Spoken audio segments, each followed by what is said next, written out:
Alors, oui, il est défendu, bien sûr, mais en plus, je vais le défendre. Ça me permet, Monsieur le Président, Madame la Ministre, de revenir sur un sujet où je suis désolé, Madame la Ministre, il y a quelques jours, vous ne m'avez pas répondu. Bien, je reprends les choses simplement. La France, en adoptant le pass vaccinal, va s'éloigner du cadre européen du Green Pass. Si bien que de nombreux citoyens européens ou des personnes résidant dans des pays comme l'Angleterre, la Suisse, qu'ils soient français résidant dans ces pays, qu'ils soient touristes de ces pays venant en France, vont être en règle avec les règles nationales, mais vont se trouver avec des passes nationaux qui ne seront pas conformes aux règles françaises, aux nouvelles règles françaises.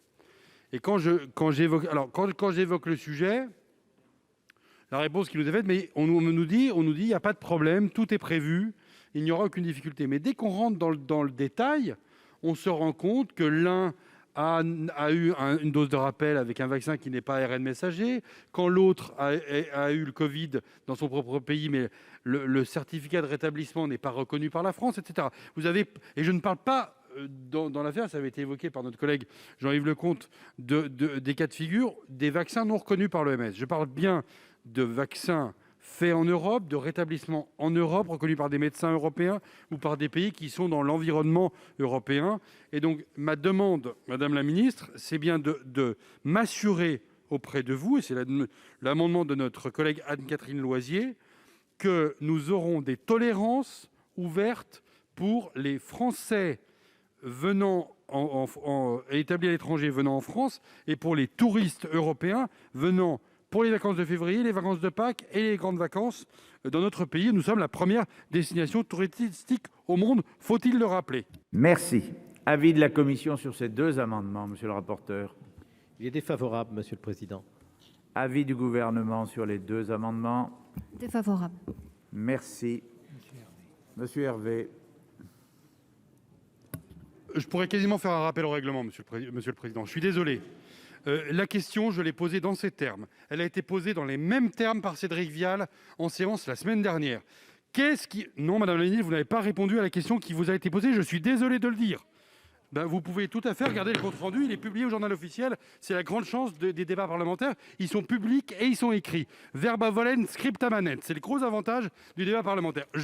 Donc, j'ai 1 minute 30, Monsieur le Président, Allez. en reprenant mon calme, pour bien dire que nous aurons, après l'adoption du pass vaccinal, un certain nombre de situations dans lesquelles des citoyens français établis à l'étranger ou des citoyens étrangers venant passer leurs vacances en France vont se trouver en difficulté parce qu'ils seront en règle dans leur pays de résidence ou dans les pays dont ils sont citoyens, que ces règles-là vont vers l'assouplissement. Alain Houpert l'a rappelé, c'est le cas de l'Espagne, c'est le cas de la Grande-Bretagne.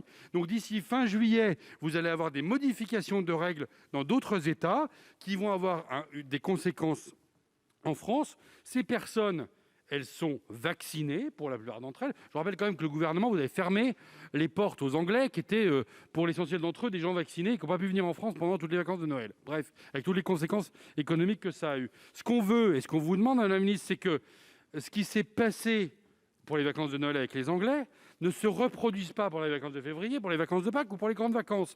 Et que, pour une fois, on essaye d'anticiper. Moi, je ne partage pas l'idée de la mise en place du pass vaccinal. Mais en juriste et en parlementaire, je me dis que les conséquences que ça peut avoir sur l'économie touristique, sur les voyages d'affaires et sur les relations normales qui existent pour nos compatriotes établis à l'étranger qui viennent en France, qu'on ait un petit peu de tolérance et de visibilité. C'est ma seule demande.